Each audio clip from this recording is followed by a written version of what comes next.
On today's show, the San Diego Padres continue their winning streak with another sweep, this time of the Pittsburgh Pirates, and it featured a lot of new blood, including Mr. Stephen Kolek, Luis Campusano being back, and of course, we got to talk about that Tatis steal of home plate, all that and more.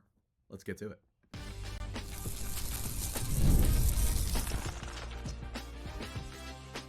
You are Locked On Padres, your daily San Diego Padres podcast. Part of the Locked On Podcast Network, your team every day.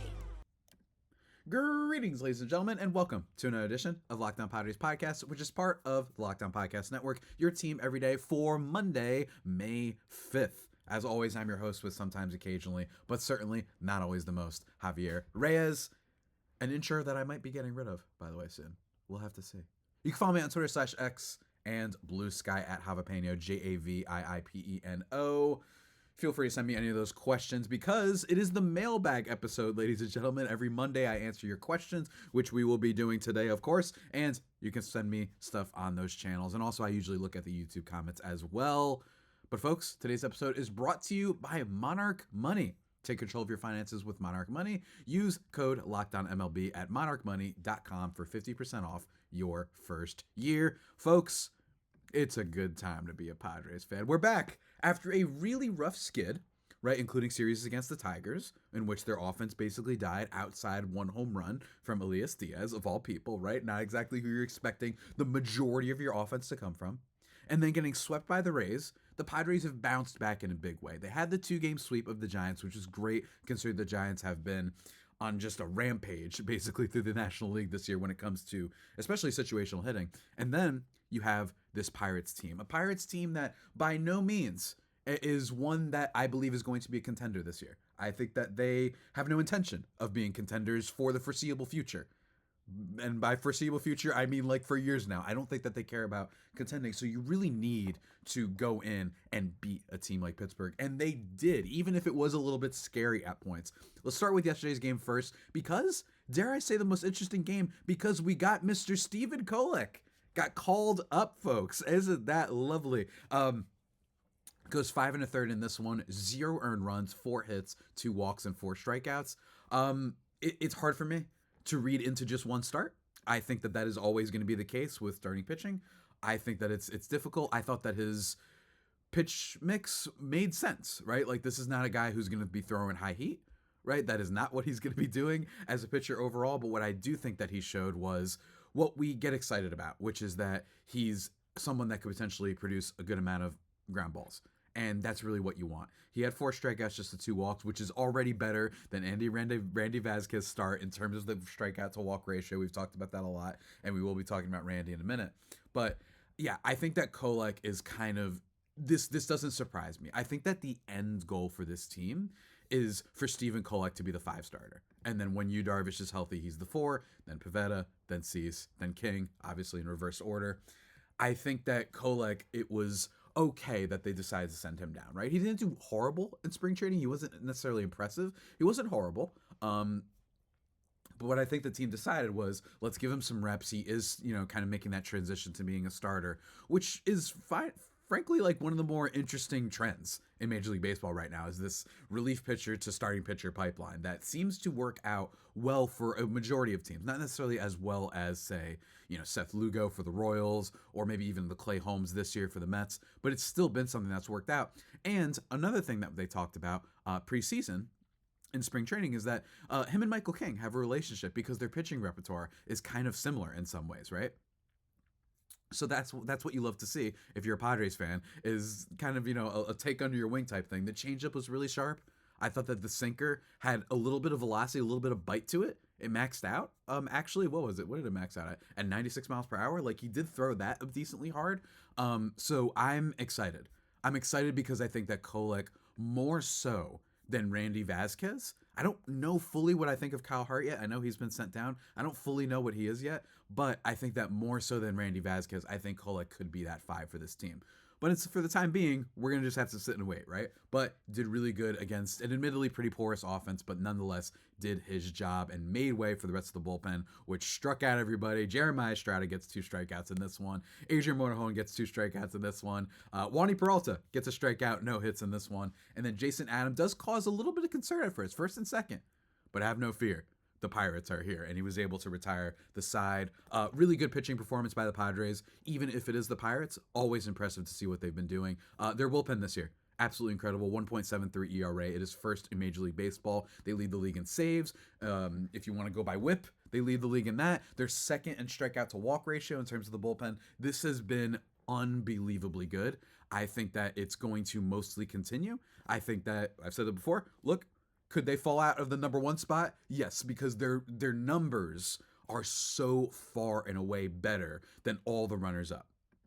Having a 1.73 ERA, like I said, and then number 2 being the Giants at 2.5, that's pretty nuts, right? But it's really, really impressive what they've been able to do. In terms of FIP, if you want to go by, like, are they getting lucky? They're 3rd in FIP, so don't worry about that if you're out there, right? I think that this is just such an amazing pen, man. And there are times when they give up runs, right? And I think that there are times that when they give up runs, or say Estrada, where he recently had that weird stretch where he gave up a couple runs in 2 games, I think you just have to chalk that up to just not being perfect, right? There's nothing that I've seen from any of these guys. Suarez a little bit, he does allow a little bit of hard contact every now and then, but the addition of the changeup, I'm just not seeing this change too much. And then not to mention the starting pitching has been at times really volatile. We're going to talk about Dylan Cease in a second.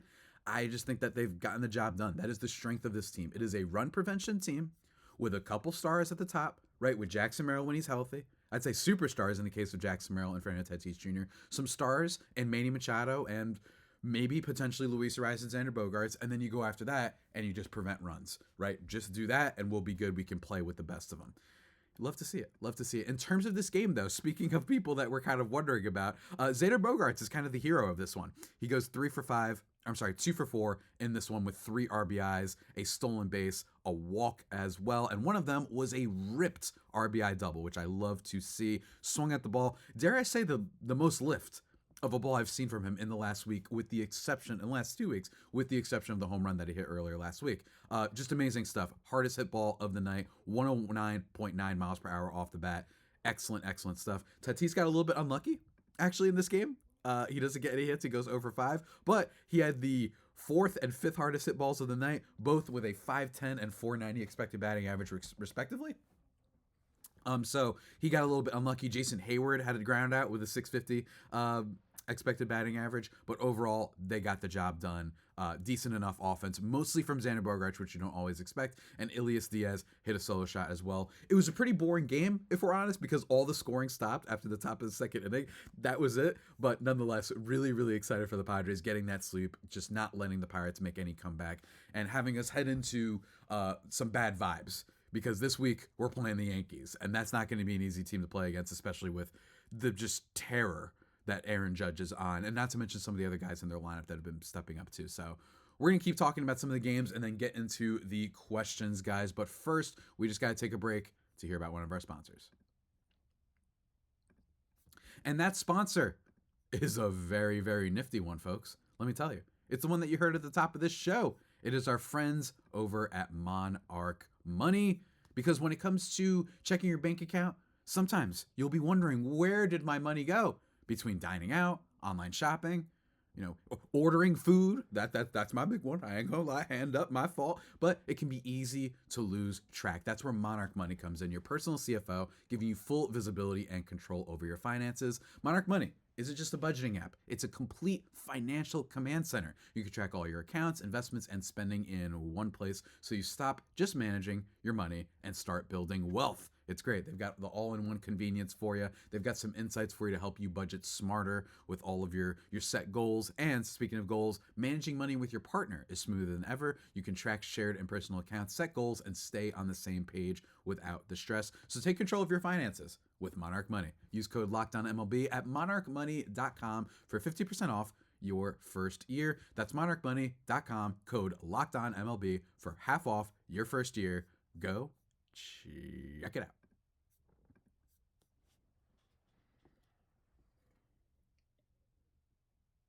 And just like that, we are back here in the Locked On Padres podcast. Guys, thank you again, as always, for making us your first listen every day, free and available on all platforms. Let's talk about Saturday's game. The Padres win by a score of 2-1, surprisingly, because it was the game that I think I expected. Me and Gary Morgan both, if you heard our crossover on Friday, kind of thought, hey, this could be the game that maybe gets a little bit wild with the pitching and whatnot. We'll have to see. That did not happen here. It was 2-1, and Randy Vasquez, once away, he can't keep getting away with this, but he does. 5 innings in this one. He gives up 1 earned run on 6 hits, 5 walks, and 3 strikeouts. Once again, I love repeating it. He has not had a single start this year with more strikeouts than walks. Impressive stuff from our guy. I will say, did generate low soft contact, right? Like, that's what he does. That's what he's been pretty good at. And I think the sweeper is a legitimate pitch for him. I really do. 5 whiffs on it on 15 swings in this one. And the cutter, I think, works pretty well against lefties. Like, he clearly has added something that makes him a little bit more of a pain for batters. The problem is going to be when you face some of the better teams in Major League Baseball, right? And you saw that happen with Detroit. When you face some of the better teams, and don't get me wrong, this is not someone that I expect the Padres are looking at as a playoff starter. So if the Padres were to make the playoffs, you're probably not going to see him necessarily make a start. So that's okay. We just need some people to get us through the season. And Randy Vasquez could very well fulfill that role. But you're basically creating a situation where if Randy just gives up 1 hit, there's going to be a lot of runs that come in because of how many walks he gives up, the fact that he's not producing a huge ground ball rate, and most importantly, he doesn't really have a put-away pitch. And I think that that's what's most important. With the sweeper a little bit, but for the most part, he's just not doing it. But hey, you know what? I'll take it for now. He threw a bunch of innings. You got to appreciate that. And of course, the Padres bullpen, they give up 1 run rest of the way. It's all good, though. Padres bullpen does not give up a run. We only had 1 from Randy Vasquez off of, was it O'Neal Cruz? It was an O'Neal Cruz single in the bottom of the 2nd inning. That guy hits the ball hard. He's super good when he wants to be. Let me tell you, defensively, not so much. We'll talk about that in a second. But Yuki Matsui, Alec Jacob, Jason Adam, and Robert Suarez gets the save in this one. And that's basically it, man. Let me tell you. Tatis, the hero in this one, steals second base and then also steals home plate. Ended up being huge because Manny Machado struck out and then Xander Bogaerts didn't do anything. So thank the Lord. Little bit of an error by the Pirates catcher, Joey Bart, right? Bounces off of him a little bit of a wild pitch. He's able to score from third base. What a beast, especially after Friday night in which he got hit and we were all scared because it looked like a xenomorph was about to pop out of his arm. That's how much it was swelling. He comes in and yes, he doesn't deliver necessarily the biggest hits in the world. He doesn't hit a home run. He's been hitting the ball a lot on the ground lately to the point where I think he's just having a come back down to earth moment where it's like, all right, you've been just unbelievable for a while now. Eventually you're not going to get all these hits. And it's fine. I expect him to be great. Luis Campusano in this game doesn't do much, but let me tell you, it just wasn't all that much offense. There weren't any players with more than 1 hit in this one. So like a pitcher's duel that nobody asked for, I guess is what we could call this one. But overall, really good stuff. And also, I haven't mentioned him yet. Luis Campusano, the Campy Hive for long-term listeners. Let me tell you, he's back and he produced 3 walks in 2 games this weekend. Luis Campusano is probably going to get some time. They're putting him at DH, which I think is very interesting because they want to have someone who's just better than Yuli Gurriel, right? I think that that's what they're looking for here. And I think he can be, at least in terms of that very, very low bar that I just set. He can absolutely succeed that part. I think that with Luis Campusano, we've just seen that this is a guy who rakes in AAA, and he was doing that this year, above a 1,000 OPS. At one point, he had 14 balls over 105 miles per hour. I think he finished with like 16 or 17, including one that you might have seen if you're on Twitter off of Clayton Kershaw, an absolute bomb to left field in El Paso. He's been hitting the ball hard, but this has always been the question is, can he do it at the major league level? And so far, he's shown stretches. Let's remember, back in 2023, he was one of the only good things that the Padres had going for them. 133 WRC plus. He hit for 319, 356. He's not a home run superstar or anything like that. Just a well-hitting catcher. And I think because of his porous defense behind the plate, exemplified by the fact that Martin Maldonado, who's not necessarily an excellent defensive catcher either at this stage of his career, he still got the start there. I think they're just hoping over these next few days, the Padres are facing a lot of lefties, and Gavin Sheets, as a result, is going to have to sit, the usual DH for this team. So they're trying to say, can Campusano, is he just a DH guy? Can he just be a platoon bat? That's a little bit depressing if you were hoping that Luis Campusano at one point, at least in 2020, that's how long it's been, could be the catcher of the future or anything like that. But at least for this team, that could be huge. This team is just looking for another decent bat. And can Campusano do it? We'll see. I mean, he drew 3 walks. That's nice. He had a couple of decent hits. He got the bat on the ball, which I like to see. But we still need to keep going, right? I just hope that the Padres commit a little bit, give him some time, and do not just send him down immediately, especially when the alternatives are your Gurriel types, your washed up veteran types that haven't really done much. That's what I hope they don't do, right? And I think that they're going to give him a decent kind of way. I mean, he's been raking in AAA, so what else are we waiting for, right? We don't have anybody else, so hopefully he gets a chance and he succeeds. We love him very much, but that's not all, folks. Friday's game, let me tell you, an offensive palooza. You love to see that from this Padres team because you have not gotten that for a majority of this season. And let me tell you, this was a scary game, though. It was a Friday night. I was terrified because, first of all, Apple TV, I think it was a delay. I believe there was a delay on this game. I could be wrong. There was some delays all weekend. But in this game, just excellent stuff from the Padres offense to make up for the fact that Dylan Cease once again was not very good. 4 innings in this one, 2 earned runs on 3 hits, 3 walks, 3 Ks. He does what he always does, right? He was marching through the order. He was doing pretty dang good to start, right? You're like, okay, this is a Pirates team that I thought was going to be the team that delivered us our first great Dylan Cease start. And that didn't happen here. And I think that it's only fair. I have been trying to calm and fan the flames against Dylan Cease for much of this season. It's only fair that I bring up that I told you guys that I would be a little bit more concerned if he didn't do well this time. I will say he generated 10 whiffs on his slider, which is very, very good on 30 swings. But man, no whiffs on his fastball. And I think most importantly is, man, he's just not throwing a third pitch at all. He's going fully slider, fastball combo. I know he throws like a few knuckle curves every now and then, but he just is not pitching all that well. His peripherals are still great, right? 3.34 FIP, a 5.61 ERA.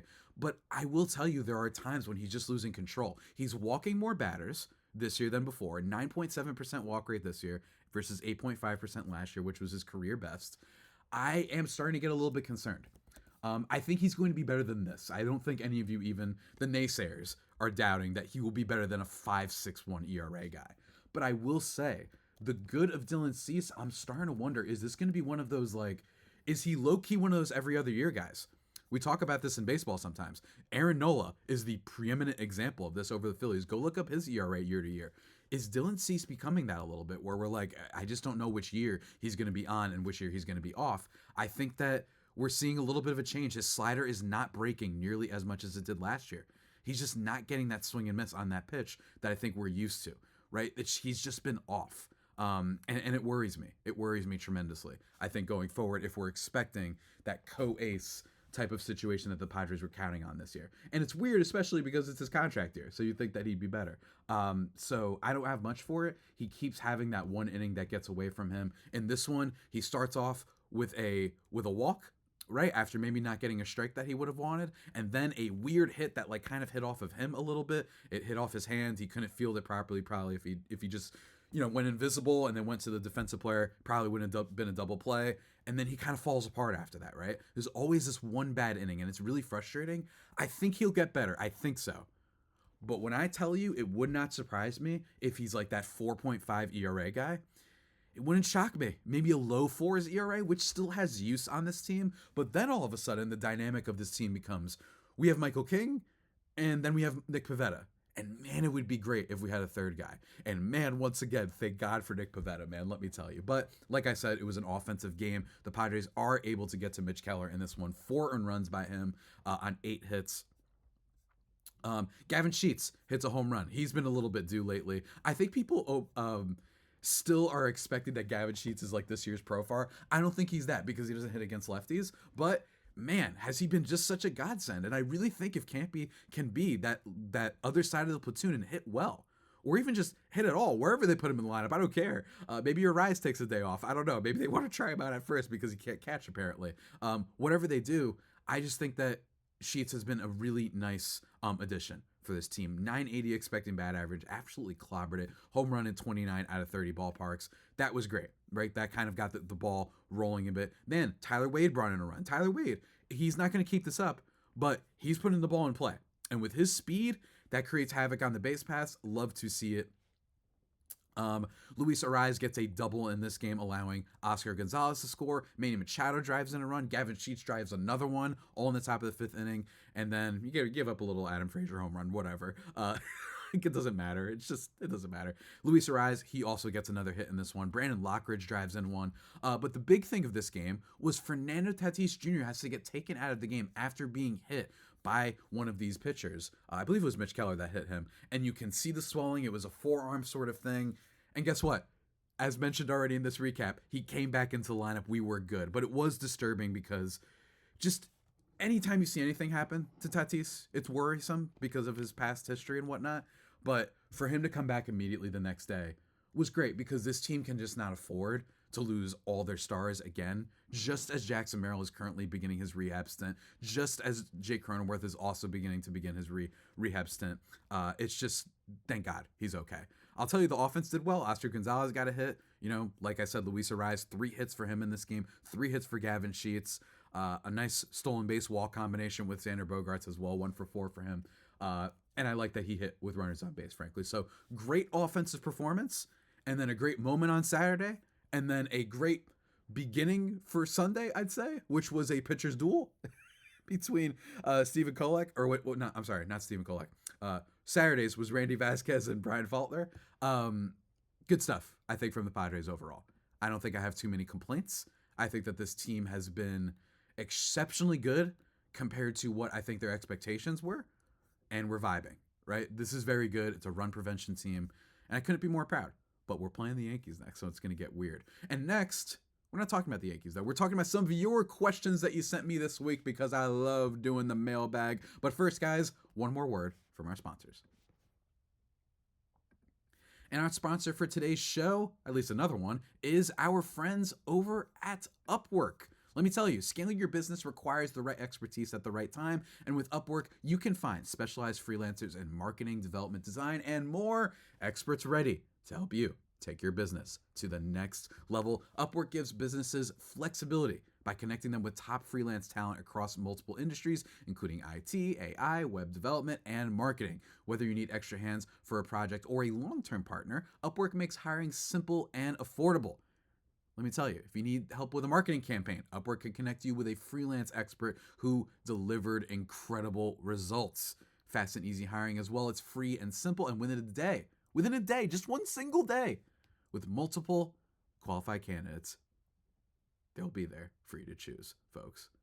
It's great. So go visit Upwork.com. I don't know why I got dramatic there. Visit Upwork.com right now and post your job for free. That's Upwork, UPWORK.com, Upwork.com, one more time, to connect with top talent and grow your business today.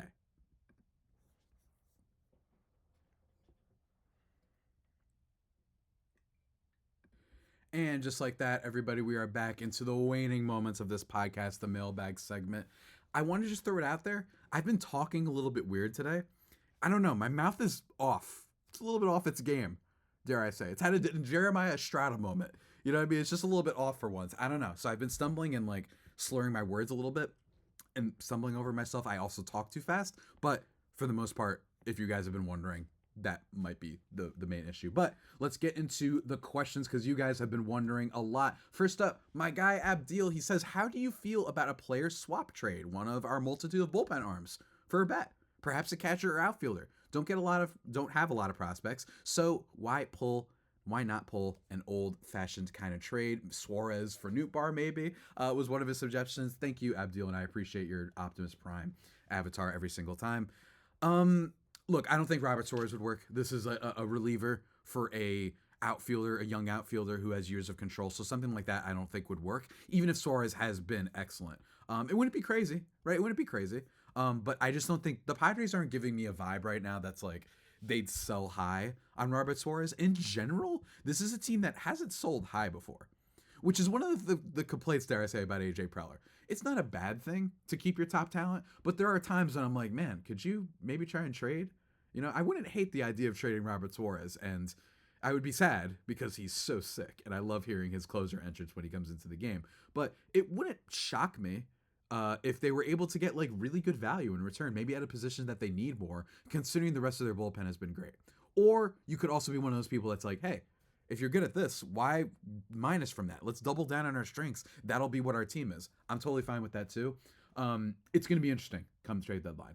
I think that depending on how Campy does, depending on how they are with the left field, let's say, squadron, whether it be Oscar Gonzalez, Tirso Ornelas whenever he gets called back up, if he gets called back up this season, Jason Hayward, all these guys, and Luis Campusano, and Gavin Sheets, and all these dudes, you could see a bat, right? Like, what bat is out there? And frankly, I think that there are bats out there that can work for this team that won't cost too much. I've talked about Ryan Mountcastle before. I would love to have Ryan Mountcastle on this team. I really would. I think he would hit for power. I think he'd be able to take a little bit of advantage over at left field. I haven't checked his pulled ball rate as of late, but I know he hit a home run the other day this past weekend.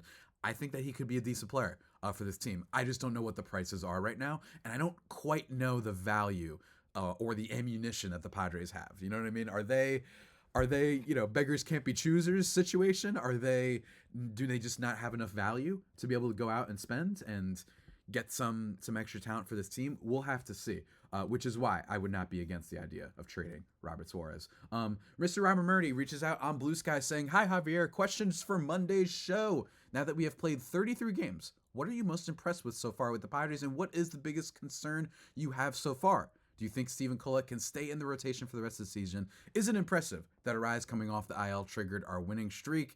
And also, I really feel bad for Pirates fans. Their organization is a complete joke that once upon a time was a championship and competitive one. Another question is how lucky Padres fans are to have a generational player like Fernando. I grew up watching Tony Gwynn and Fernando, so it's so much more exciting." Whoa, don't take shots on our guy Gwynn, but I know what you mean. In terms of Fernando, yeah, it's every single time the Padres are in a rough stretch, you have to remember Tatis and Manny by themselves, and Merrill too, but he's still a little bit young, are like some of the best players the Padres have ever had, and they are Padres. You know what I mean? Like, they're Padres at this point for life, right? I think sometimes whenever you're feeling down, just remember you don't get players like that. You get players like Xander Bogaerts. You get players like Jay Cronenworth. You get players even like Manny Machado sometimes. Bad example, but hear me out. You get Jerks and Profar type moments where you have like good 1-year seasons, right? Remember Seth Smith, stuff like that. But it's rare that you get someone that's the face of a game where you're not a big market and your popularity shines through. That's the case with Tatis. So absolutely lucky there. I'm most impressed with the bullpen, and then Steven Kolek. Yes, like I said at the top of the episode, I think that the plan could be the end goal, the end game, dare I say, could be him as the 5th starter. I think he has more talent and potential than Randy Vasquez, but we'll have to see. At Phoenix Ash 927, as much as I don't like Bob Melvin of the San Francisco Giants, going through him led us to Mike Schilt. This man is a manager of the finest degree. We do not take a single pitch for granted, as seen by Tatis in the 9th on Saturday, and Manny throwing home on Sunday. Love him. Also, season is 20% done. My prediction, Padres hold a playoff spot from wire to wire in 2025. They've looked good, and let me tell you, the D-backs, They've been struggling a little bit with their pitching. I mean, they've been just getting into slugfest with other teams. The D-backs are actually being the victim, not the Padres right now, the victim of a really good division. I'm still worried about the D-backs, though. That team looks good. I still like that team. But they've been battling out there, so maybe they can't hold on. We'll have to see. And I think, Bob Melvin, it's really impressive. It never usually goes well when someone keeps being able to pick the new manager and all that sort of stuff, or even some cases in the ownership getting to pick new GMs, even though it's a deeper issue. And it looks like 7th time's the charm in Mike Schilt. So shout out to him. We love him very much. At Josh Lugo 84, as a Padre fan of 40 years, every Padre YouTube channel, nothing but excuses and kissing ass to Manny Machado. I haven't heard one channel keep it 100 and say that he's hitting like poop emoji right now. He needs to step it up. Everything is, he'll get his numbers. I don't know what that last sentence meant, but here's my thing. I love the implication that I'm supposed to ignore years of Manny Machado's output, right? I love the idea. And this is always a thing with fans, that every now and then, right? We're like, what's going on with the guy? You can see with the Mets fans booing Juan Soto. I love the idea that a player who has been basically at minimum a 3-win player since he got to the Padres, at minimum 3.5-win player since he got to the Padres, a guy who has not posted below a 130, 120 WRC plus. Like, he's always a good above average offensive player. This year, he's hitting 295 with a 360 on base, 459 slugging. He's only got 3 home runs so far, but he's slugging. 131 WRC plus. I love the idea that because he had a bad stretch of like 10 games, that I have to throw out all that other stuff that I know about him, right? This year, with runners in scoring position, Manny Machado has a 169 WRC plus. He has been actively better in high leverage situations for the most part, at least with runners in scoring position. He's been great. I don't get it. Has he had a couple moments where he struck out when it was like end of game and maybe we could have been put back on top? Sure. But I just hate this idea that I have to ignore everything that Manny's done. Yes, if a player who's a star enters a slump, and even if it's a bad slump for 20 games, guess what? I'm going to be like, okay, he'll figure it out. You know why? Because I look at things beyond this year. Anyway, just a really dumb comment, but like I think that those comments are pretty common, unfortunately. At Rama Murdy also brings up, I think Xander watched the previous episode with all the rants against him and decided to prove us all wrong. Let's hope this is the beginning for him. And he also commented saying, as a dude in the clubhouse, Xander seems like a good person. If Xander just hit 260 or 270 with 12 to 15 home runs and decent defense, I'd be happy. Long term, Leo DeVries will replace him in a few years, and Xander will either be just a backup or whatever. Doubt we'll be able to trade him to anyone since it is a bad contract. At least Xander is trying, while Anthony Rendon isn't even trying to play at all. Good point. Yeah, that's all I'm hoping for from Bogaerts. And if that's your perspective, there's hope that he can get there. At least I hope so. Another question about Xander, though. Elna Vales says, I'm no batting coach, but I've seen throughout X's batting, he has a high swing. In his home run, he swung low. Maybe he should swing low. Yeah, he's been much better at hitting pitches on the top of the zone this year versus other spots of the plate. Frankly, everywhere he has been struggling. Don't get me wrong. This has not been a very good player this year for the majority. But yeah, his swing is just a little bit weird. He just has not been putting the bat onto the ball in the best of ways. Four-seam fastballs, he's not hitting all that well against, or at least not as good as I hoped that he would hit against. I think he'll be better. I think he needs to clobber those pitches more. But in general, yeah, man. I mean, this has just been, I don't get it sometimes. I just don't get it, right? Like, he's just not able to hit low in the zone, or at least not able to scoop the ball the way that he did, admittedly, on Saturday with that, or on Sunday with that RBI double, right? Like, he did put the ball into the air, which I like. Hopefully he'll get better, man. Hopefully he'll get better. But continuing on with the questions, let me see what we got here. There's not too many more left, let me tell you. And speaking of, I mentioned at the top of this podcast, my show intro. At Robin Rob 9471's like the show. Don't like the intro day after day. Time for a new one. At host with the most is fine. It's the sometimes, occasionally, but certainly not always part. It's not that serious. You are a good podcaster, he says. I'm only bringing this up because, one, fair point, and two, there's going to be some changes with the show going forward that I think everybody should keep an eye on, like some formatting things, some set things. I'm going to have a little bit of a different background. I just want to let everybody know, and a link thing. I think that it may be a little bit shorter. That's all I can say for now, but it's really, really exciting developments. There's going to be a little bit of an overhaul upcoming, so just prepare yourself for the show to be a little bit different than normal, perhaps. Nothing bad. You guys are still getting episodes. Don't get me wrong. I'm not getting fired. Nothing bad's happening, but be prepared for that. And I know last time I should have warned y'all about Jim doing the postcast, so that's why I wanted to get this preemptively. Just tell you guys that there's going to be some lower, different. Let's just say it's different. The things are going to change a little bit. Formatting might have some new background stuff, some new equipment. So look forward to that. It's exciting stuff. Moving on though to another question at Stuart. I don't know how to say it. Gavaloya. I don't know how to say your name. I'm sorry, sir. But he says, Javier, you must read a lot of books, referring to my background library thing. Yeah, it's really fun. I read a lot. I read a decent amount, whether it be articles online of different publications or books. I'm getting back into my reading lately. It's been great. And I recommend everyone read more. It's very healthy, and these days it just feels healing. I know this has nothing to do with baseball, but guys, reading literally heals your brain. It feels like someone's massaging it when you read. I'm not kidding. It's just try it out. Just try it out. Trust me. Also, someone also commented the night that I did the broadcast on Xander Bogaerts, like how the Padres have a Xander Bogaerts problem, was when he got his first home run and 3 RBIs. As RGPG says, keep on ragging on X. Seems to help. I will do that, hopefully. Last sort of comment that I thought was interesting, or 2 more comments. One, NVME 1978 says, my wife's brother's son's best friend is the Padres bat boy, and apparently the team hates each other, and Tatis Jr. and Machado want to fight each other in between innings. I like the replies to this. I just want to throw this out there. Someone says, I heard about that from my uncle's hairstylist. And someone said, I wish I could collect the bats. I'd be known as the Batman. I just like the troll replies to a troll comment. I love this. I always love it. What was your girlfriend go to another school? Like those type of replies. It's so low-hanging fruit to say that this Padres team doesn't get along. And from what I've heard, and our boy Stephen Woods, when he was on the show a few weeks ago, said this clubhouse is super far together, tight-knit group, especially compared to years past. This is just someone basically playing off of that one fight that Tatis and Machado had, famously, in 2021. But last comment from Mr. Tony Sue says, did the Padres really hit the ball hard? He is referring to the 7-4 victory that they had, by the way, last week over the Giants, I believe. Was it the Wednesday game? I think it was. Was it? No, not Wednesday. It was the Tuesday game, I believe it was, when they scored 7 runs. I'm going to check that again, though. But anyway, he says, did the Padres really hit the ball hard?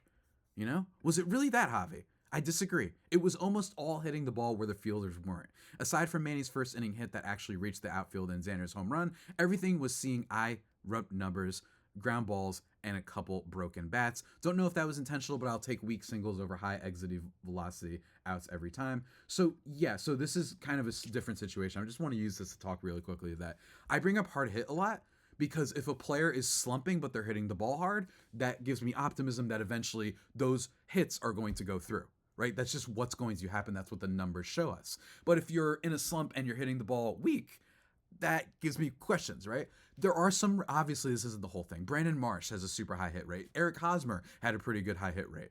And then also on the other side of that, Luis Campusano doesn't have a hard hit rate and he gets singles and he puts the ball. He's just a hitter's hitter. He knows how to place the ball a lot better.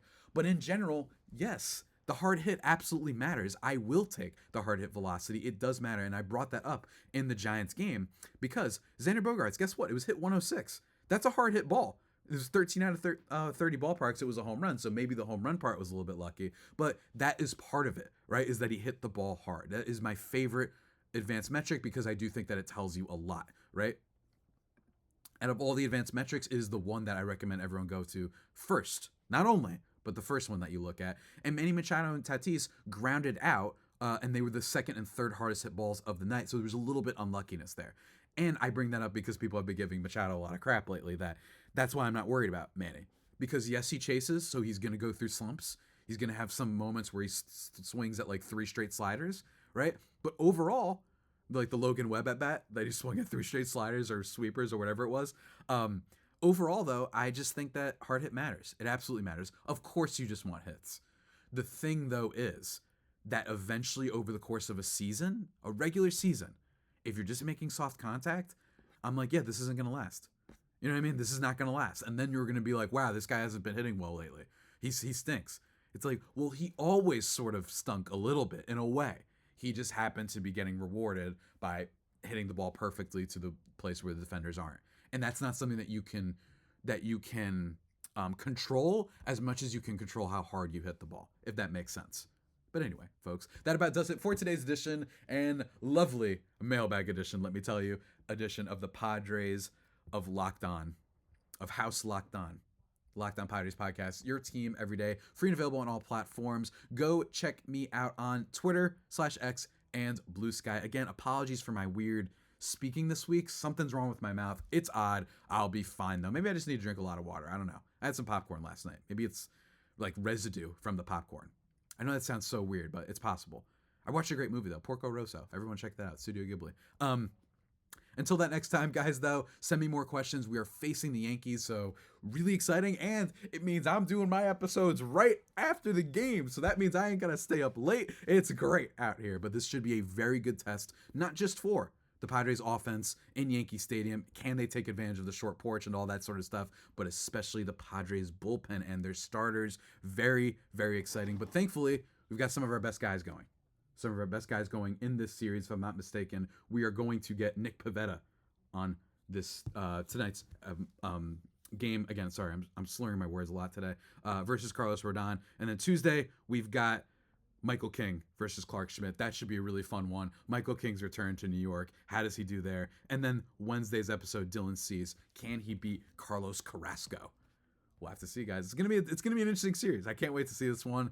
But until that next time, stay safe and of course, stay faithful, my Friday Faithful homies. Take care.